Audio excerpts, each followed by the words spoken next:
Magandang araw sa ating lahat. Ito may ibabahagi ako sa inyo. Meron akong ni-repair na mosquito killer. Ang problema nito, hindi raw ito umiilaw. Sabi ng may-ari. So, nung mag-check tayo sa board kung bakit hindi ito umiilaw, meron tayong nakita na shorted na rectifier diode. So, sa aking opinion, pag mag-short yung rectifier diode na yan, so ibig sabihin, hindi na niya nare-regulate yung voltage na papasok doon sa fluorescent tube. Kaya nasira itong fluorescent tube. Ito. Ang tawag natin dyan ay insect killer tube. Yan po ay special na fluorescent tube para sa mga mosquito killer. So, itong rectifier diode na ito po ay shorted. So, ipakita ko lang sa inyo na ito talaga ay shorted. Yan. Nag-buzzer yung digital multimeter. So, yung ginawa natin dyan, nagpalit tayo ng rectifier diode na 1000 volts, 10 amperes. Ang importante dyan ay magkaparehas yung working voltage na 1000 volts at saka mas mataas yung amperage rating. Tapos, itong fluorescent tube naman na ito, o itong insect killer tube, yan po ay papalitan natin. Yan. Meron namang available na insect killer tube talaga ang tawag dyan. O, yan. Yan po ay special na fluorescent tube para lang sa mga mosquito killer. Ito, ipapakita ko sa inyo yung pagtesting ng sira na fluorescent tube. Yan po ay OL sa digital multimeter.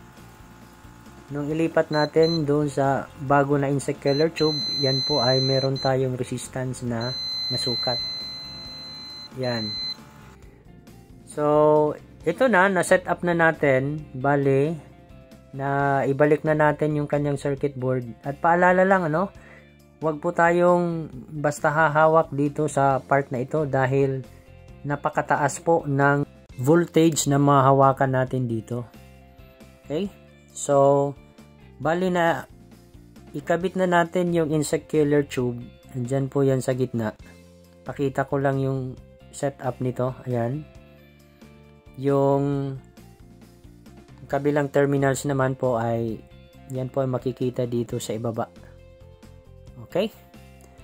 So, pagkatapos natin maikabit yung insect killer tube, tapos nagpalit tayo ng rectifier diode. Testing natin ito. Plug in natin sa power source. I-turn on natin itong kanyang switch. Switch on natin. Ayan, umilaw na yung insect killer tube. So, ibig sabihin, na-repair na natin itong mosquito killer. So, ang ginawa natin, nagpalit tayo ng shorted na rectifier diode. Tapos, nagpalit rin tayo ng insect killer tube. Yan. Nakikita nyo naman na yan po ay gumagana na. So, ang sunod na gagawin natin dyan ay ibabalik lang natin yung cover. Tapos, mag-final testing tayo. Turn off muna natin. Okay. So, bali, ayan na. Naibalik na natin itong cover. Tapos, mag-final testing tayo. Yan po ay naka-plug in na sa power source. Turn on ang power switch. Ayan, umilaw na. So, ibig sabihin, okay na itong ating ginawa na mosquito killer. At kung may natutunan naman kayo, maaari po lamang ay mag-subscribe. Paki-hit yung notification bell para updated kayo sa mga latest upload videos ko. Paki-like at paki-share na rin itong video. Hanggang sa muli, maraming salamat po.